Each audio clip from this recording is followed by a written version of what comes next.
Hello mga kabiyahero dyan, nandyan na ba kayo sa bahay nyo?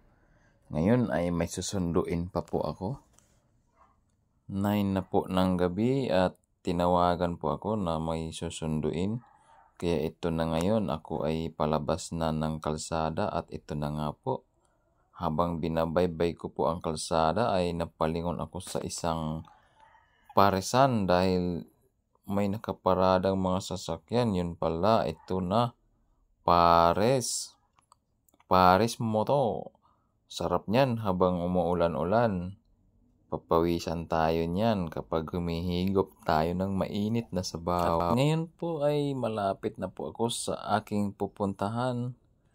At ito na nga po, nandito na ako at naghihintay na lamang. Dahil ang venue po ng aking susunduin ay nasa taas pa po. Ito na, upo-upo lang.